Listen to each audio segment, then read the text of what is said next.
right, there we go. Okay, so I say that this is type 3. It's not actually different, and to be honest, it's a combination of type 2 and type 1 naming. The only difference is that we're going to now include these polyatomic ions that I mentioned last class. So let me open up the exam information sheet and show you. So this is what you'll have on the exam. You have the formulas of polyatomic ions. So poly, multiple atomic atoms, ions, meaning they have a charge. So these are actually covalently bound within the polyatomic ion. So you'll have, let's do this one here, carbonate. So this ion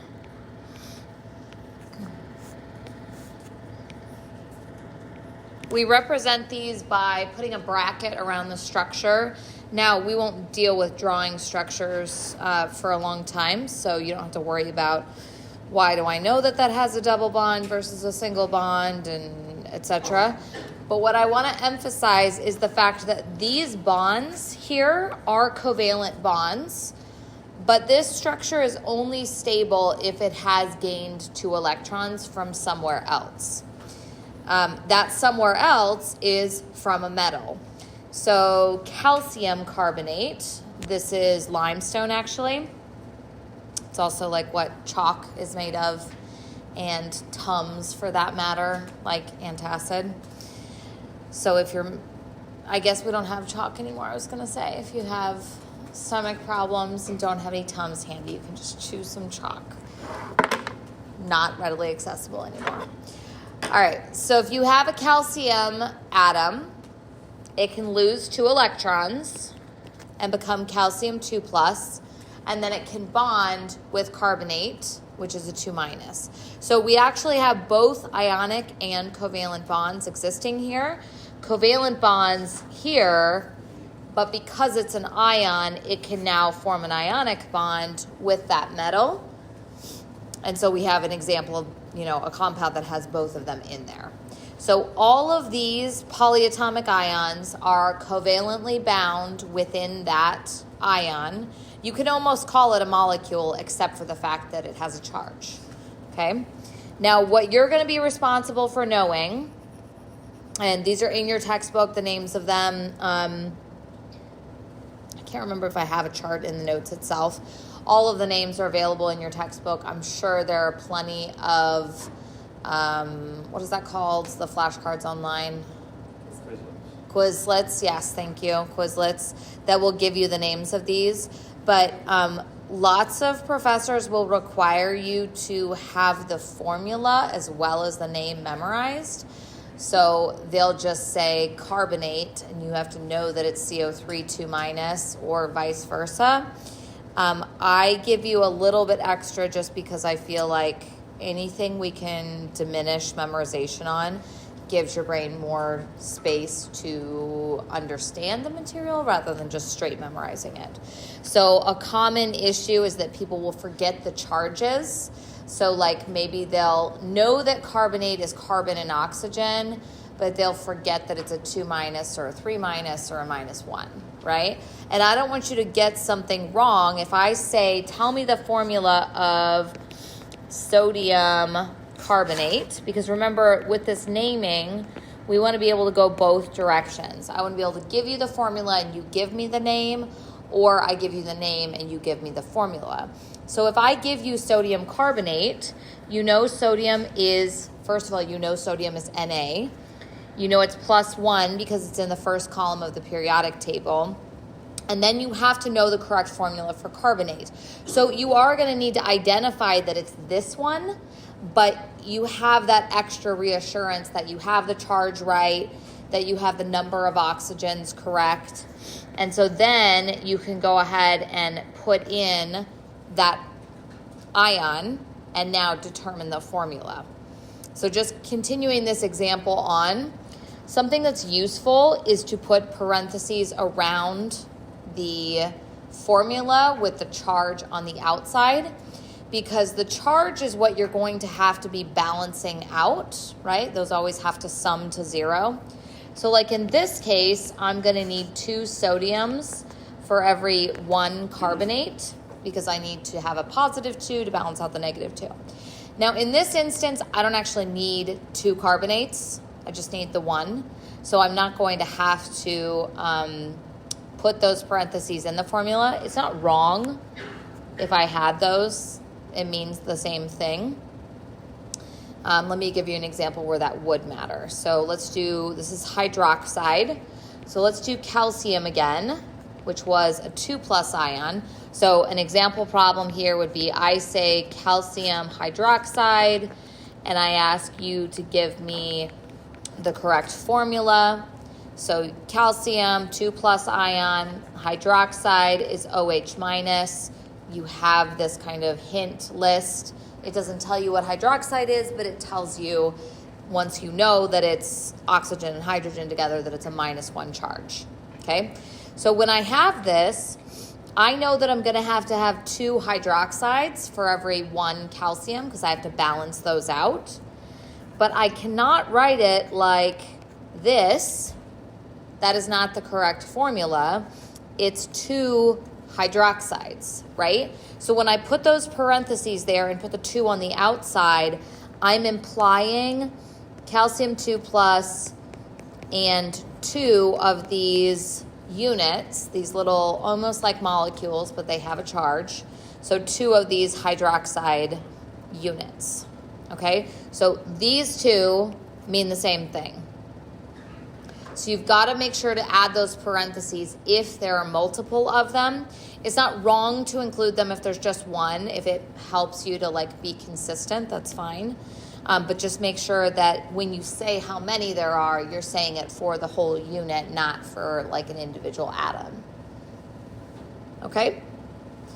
So that's what we're going to be working on today. Now the same rules apply with whether the ion can form 1 charge. If it can only form 1 type of charge, 2+, 1+, 3+, whatever, then you don't have to indicate that charge in Roman numerals. If it has the ability to form multiple charges, then you need to indicate that in Roman numerals. So if it's a transition metal or tin or lead, then you need to indicate what the charge is on that transition metal. So we're going to go through some of those examples. Then we're going to do kind of a compilation. I think that's the next thing in there.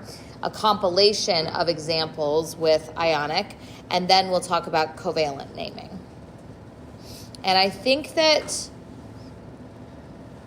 the biggest issue here, I do have a table. The biggest issue here is separating covalent and ionic and understanding that they have very different naming conventions, and being careful not to get those mixed up as you're kind of adding on.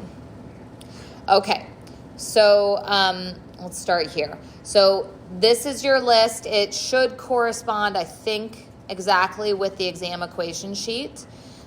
Like I said, it'll help you to recognize what the formula is, but you're not going to have the name of it there. I can't test you any other way than giving you a formula and asking for the name or vice versa. So you are going to have to know that carbonate is CO3 2-, but you have the hint of the formula being on the exam equation sheet. Okay? All right, so we'll probably refer back to this a lot, make flashcards, do Quizlet. My kids are obsessed with Blooket. Do you guys know what Blooket is?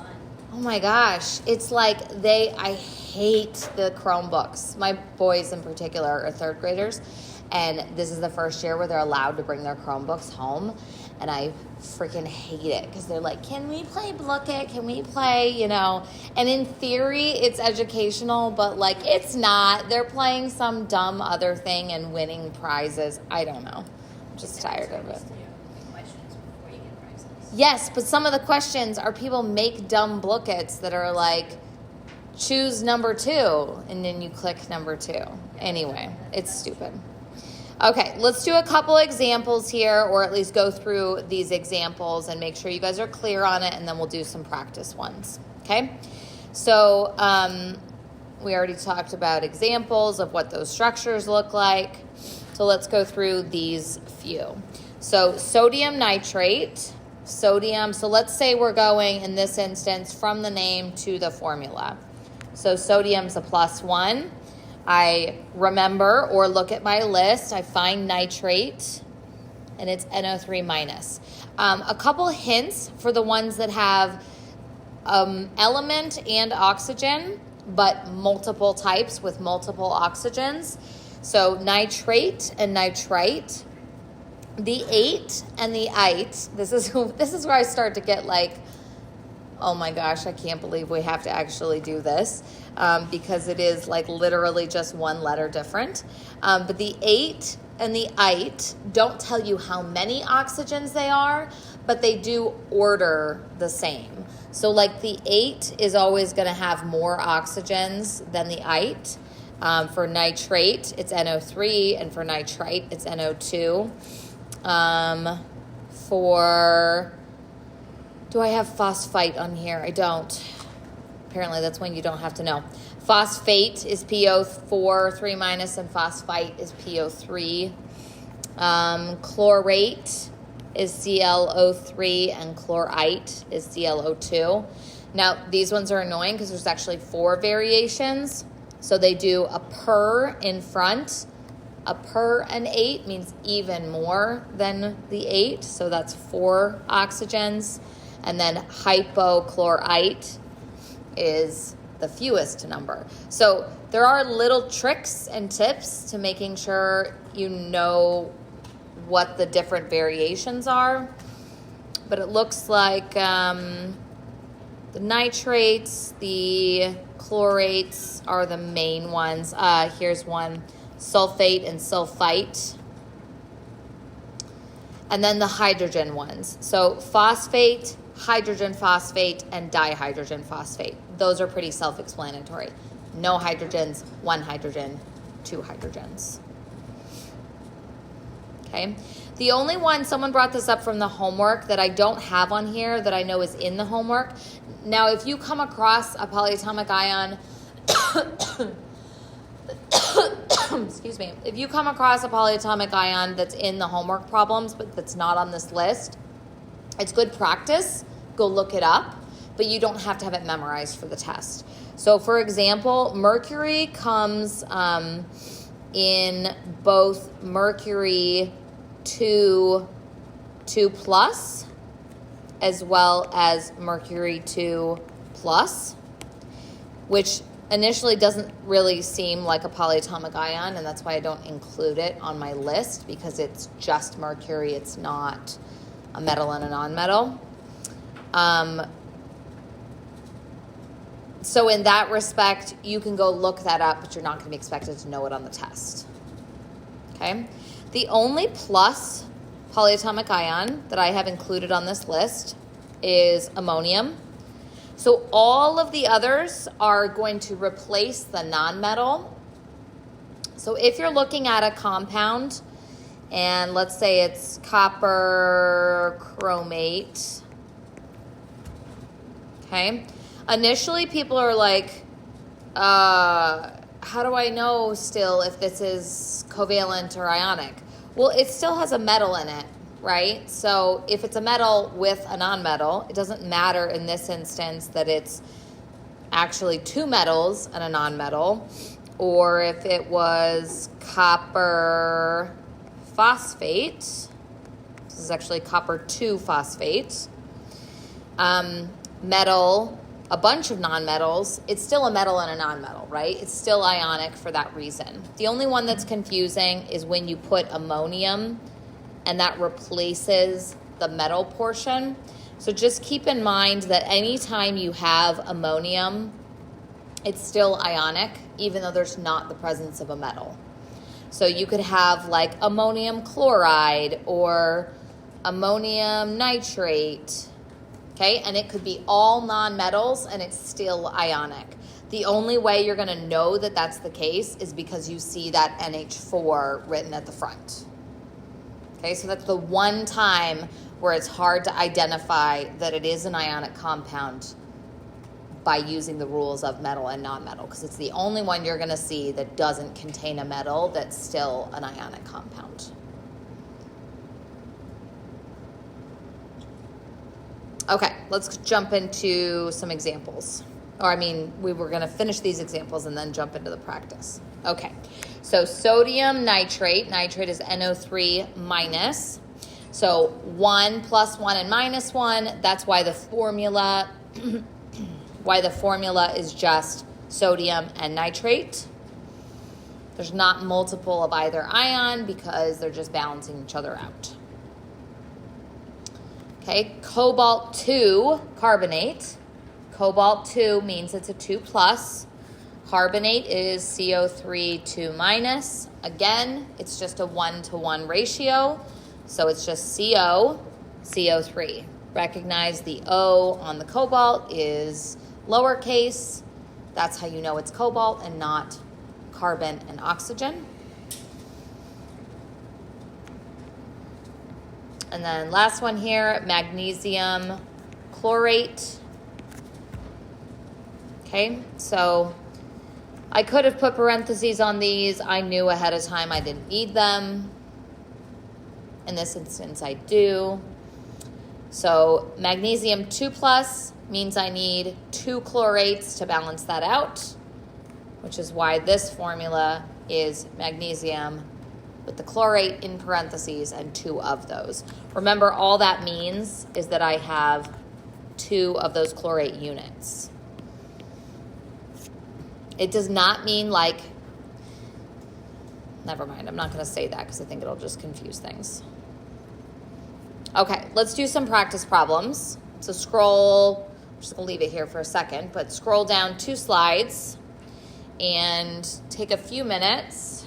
Maybe we'll start with 3 and see how our people are going, and try to work through some of those and see what level of difficulty we've got here.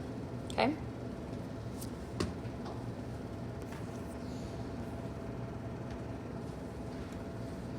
And maybe what I'll do while you're working on this is I will come up with some other examples. I just realized I have names for compounds. I'm going to give you some names on the other side that you can determine the formulas of. Okay?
So I'll give you more time than I said because I added something on there.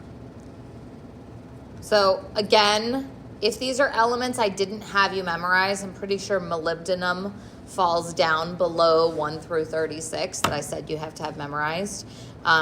Recognize I can give them as examples on the homework or in here, but I'm not going to expect you to know those on the test. I try to run through all my questions and make sure that I only included things. And if I didn't, call me out on it during the test. But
so I'm just going to put answers for maybe the top 2 or 4, just so you can make sure you're on the right track.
Okay, I will go through a couple of these examples.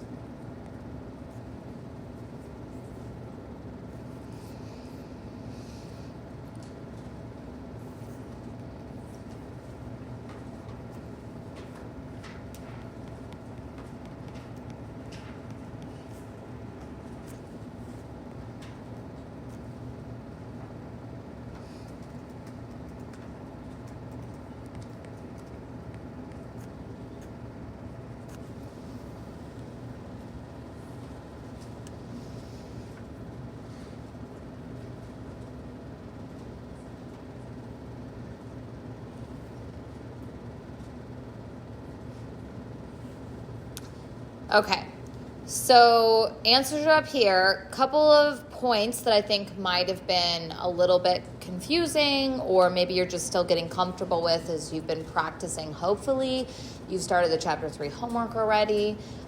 We've only done the naming section, so if you remember, I said that for some reason they broke up Chapter 3 into 2 different assignments. So by the end of today, you can certainly finish the first assignment, the one that's the naming. and then leave the calculation one until after we have class on Friday. And like I said, that email that I just sent, that will help you to answer the questions on the calculation one that I don't want you to know. Okay, so a couple of things. First of all, there's no way you would have known necessarily, except for if you'd referred back to the notes from Monday's class, that zinc, even though it's a transition metal, it actually only has one charge. I'm not going to give you an example of this on the test. However, if you run across this in the homework and you try to mark this as zinc 2 nitrate, the Pearson's going to say that you're wrong, because zinc only actually has one possible charge. So if you look on this table, and I'm even going to add to this because, let's see. I always feel like I put those in the wrong spot. Okay, 1, 2, 3 up from the bottom. Wait, in the same column as zinc? No, see, I knew that wasn't right. Okay, tin and lead. Okay, tin and lead, I do want you to know that. Those fall with the transition metals. They are type 2. They have multiple charges. I want you to know that because you will run across tin and lead compounds a bunch. Okay, so when you're thinking of type 2, and let's see if I have this written down in here, because I always end up saying things that yes. Type 2, most transition metals, tin and lead. So that's what I want you to know. When it says most transition metals, I don't care if you don't know this for an exam, but you might need to know it for the homework. So you might need to refer back to this. Scandium, silver, and zinc, even though they're transition metals, they are type 1. They only have one type of charge. So scandium's +3, silver is +1, and zinc is +2. I thought off the top of my head that gold was only 1, but I think gold can actually be 1 and 3. Okay, so if you run across those, so if you put zinc nitrate, not a huge deal. Just refer back to these if you get marked wrong on the homework. Okay, back to our examples. Okay, other important things. How did I know that this was vanadium 2? Because cyanide, if I go up to my list, has a -1 charge. So,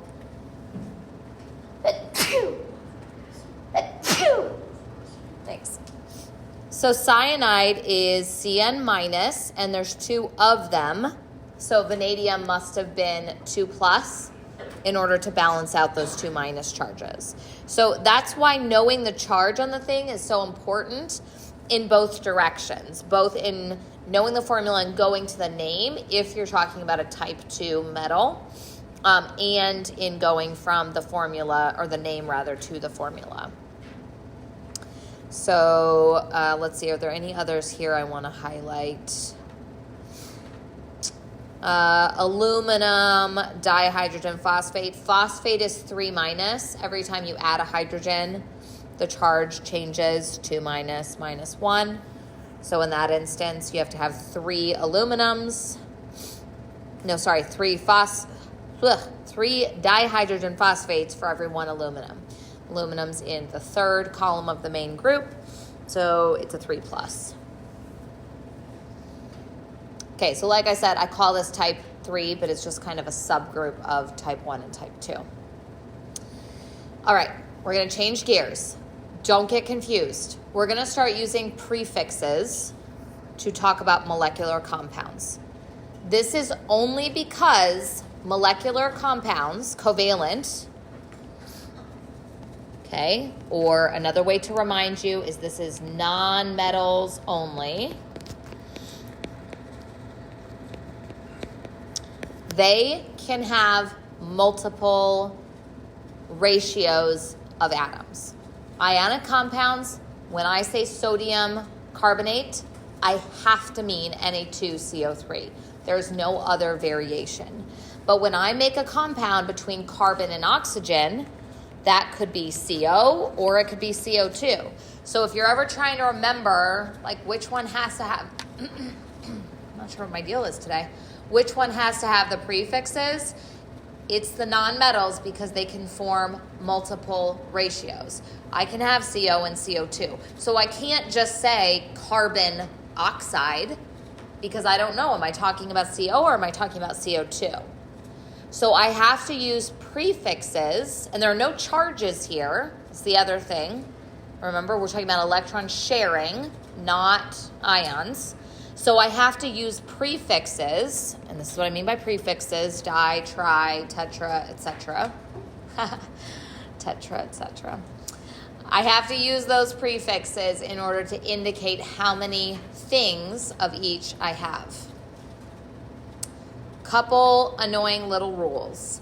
If the first one only has one, you don't say mono. So carbon monoxide has one carbon and one oxygen.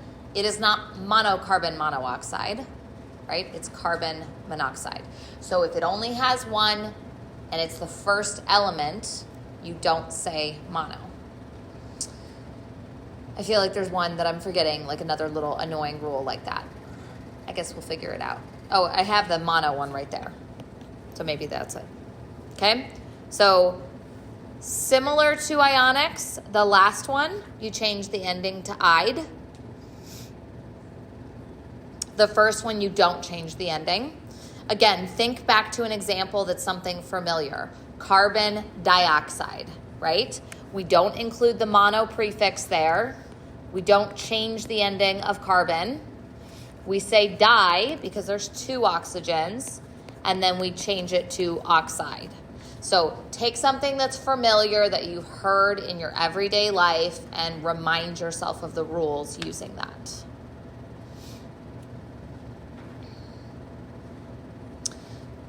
Okay, so examples here. We already did carbon monoxide. This arrow is supposed to tell you you're going to have to go both ways. Name to formula, formula to name. Okay, so phosphorus and sulfur, 4-phosphorus, tetraphosphorus, sulfur, pentasulfide. If there's two vowels next to each other, we usually drop the A. So like 5 oxygens would be pentoxide, not pentaoxide.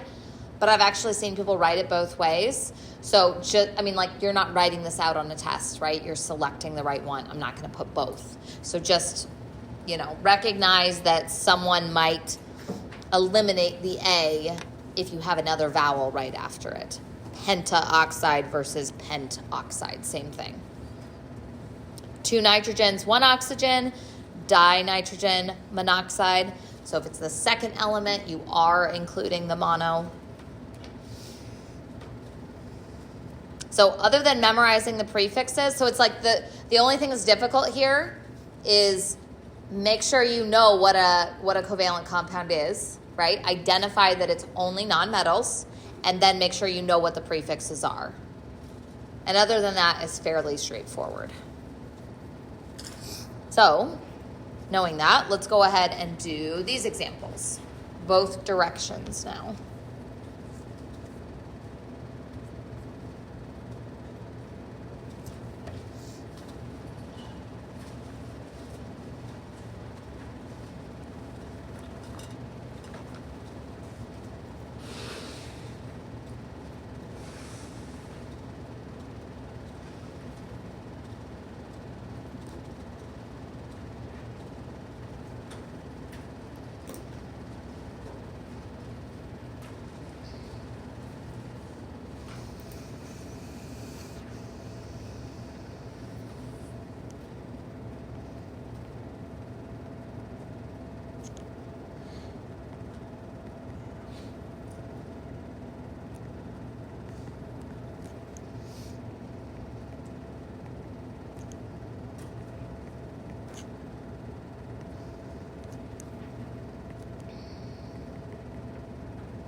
Okay, if you're done, check your answers.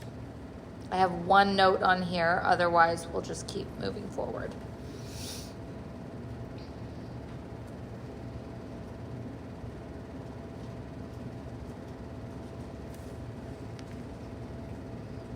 It's a good sign when I see faces looking up. Yep. So, I think I said the D, how does it go that Oh, with this one? Yeah. Okay, so we don't say mono. Is that what you're talking about? Yeah, so we don't say mono if it's the first element. So only if it's the first element. So to remind yourself, think of carbon dioxide. I feel like I used carbon monoxide. I guess carbon monoxide's a good one because like you do use mono for the second element, but you don't use it for the first one. And then the other one that I noticed that might be a little bit confusing. So boron is a metalloid. So at first you might be like, wait a second, is that a covalent compound? Yes. It very much behaves in this instance as a covalent compound. How do I know that for sure? Well, I gave you prefixes. So like, of course it's a covalent compound. I should be really careful not to give you the formula and expect you to be able to name this because that might throw you a little bit because you're like, boron, it's in the third column. It's a metalloid though. Is it an ion? So I need to make sure that I check through that on exams and make sure that I don't give you an example and expect you to know that that's a covalent compound. If I gave you the name though, that's fine because I'm giving you the prefixes and you're just telling me the formula. So you can be like, oh, okay, she's saying hexa, she's saying the prefix, so I know there's no charges there. It's not like I have to think of that as a +3 or anything. The other thing is we've never talked about silicon as forming ionic compounds. Okay? All right. So nice big overview chart here. Now, this one does not include type 3 because like I said, it's actually really like a subgroup of type 1 and 2, just depending on whether it's really the metal that defines whether it's type 1 or type 2. So just recognize that you could have polyatomics in either one of those. So ionics, you're looking for a metal and a nonmetal. Then you decide, does it have one type of ion or two types or multiple types of ions? If it's just nonmetals, then you're going with molecular and the prefixes. So really a lot of this ends up being like keeping it straight, which rules go for which. And in the end, it's also a lot of practice. You got to do enough practice problems. On that note, I am hoping that later today, certainly by the weekend, I will get like a practice exam, practice problems, whatever we want to call it, put into Pearson as an optional assignment. It's not required. And it will, you can use that to study because by Friday we'll be done with the material. Monday we'll do review, which will probably be, I'll take the practice questions and do like a few of them that I feel like are important. And then Wednesday of next week, so a week from now, will be the chapter 2-3 exam. Okay, so just keeping your mind on where we're headed. Okay, last 10 minutes, let's go ahead and do practice problems. Do I have two of the exact same slide? Yes, I do. Okay, so cross that guy out. All right, so let's go through these practice problems and then we'll stop there for today since that's a good breaking point before the calculations.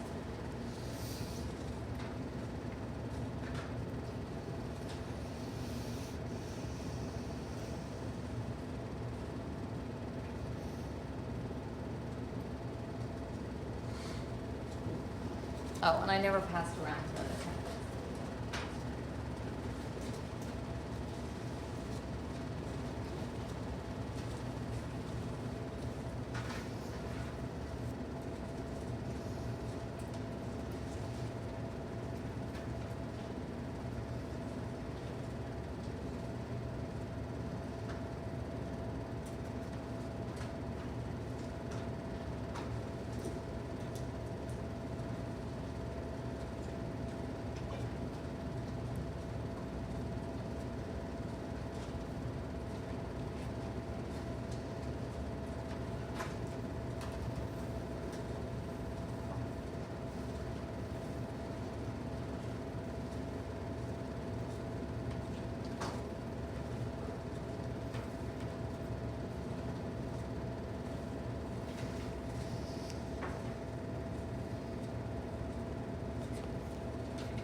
If you haven't noticed yet, I am really bad at spelling.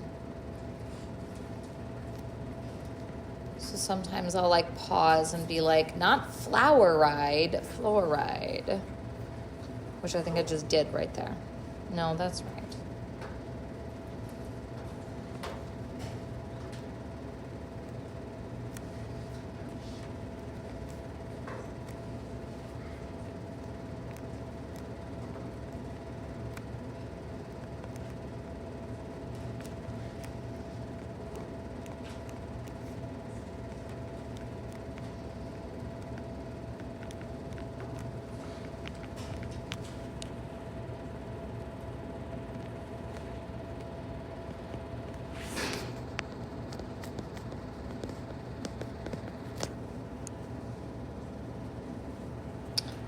What the heck? There's this random X in there.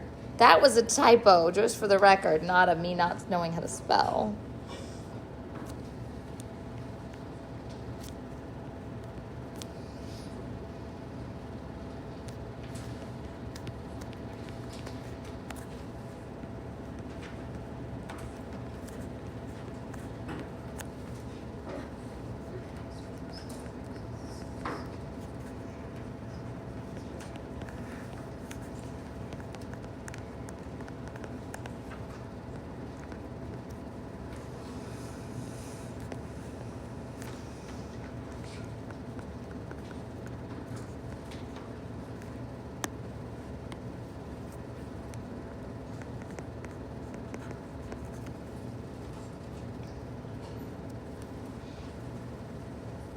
All right, I'm gonna read through these and make sure I didn't make any mistakes. So check your answers. Once you feel comfortable, you can go ahead and pack up and head out. If you have any questions, though, feel free to stay.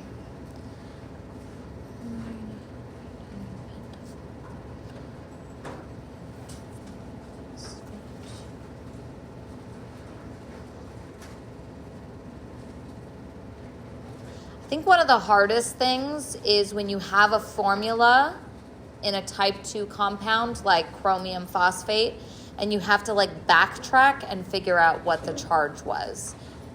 This one in particular, you have to know that sulfate was a -2 in order to know that tin was a 2. Yeah.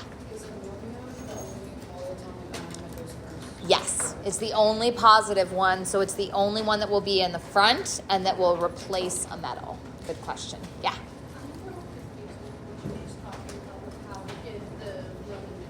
Yeah, and with the tin one in particular, or all of them. Let me do one of the examples that's like a little more straightforward. So chromium 2 phosphate. So I have to know what phosphate is to start.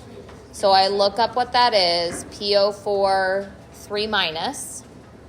So if there's 2 of those, that means that the total overall negative charge was -6.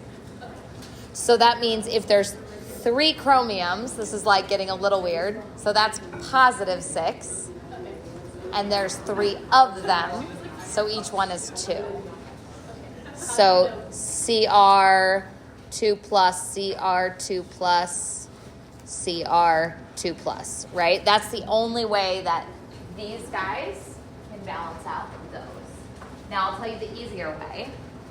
The easier way is to look at the number down here. So as long as this one matches the charge that was supposed to be up here, like phosphate is supposed to be a -3.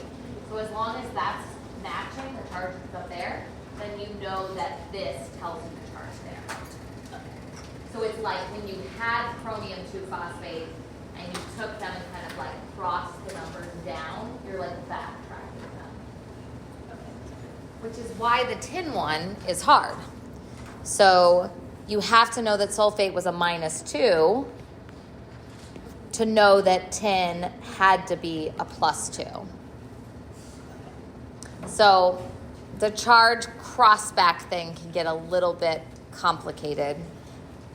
I'm not sure which is easier, like thinking through it this way or thinking through it that way. Okay, good. Thank you. Yep. Any others you guys want me to go through? Don't say it like that.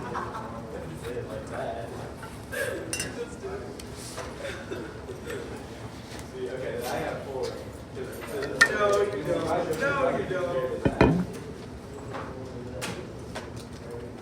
Bro, I got bumble clotted 4K. I got bumble clotted 4K.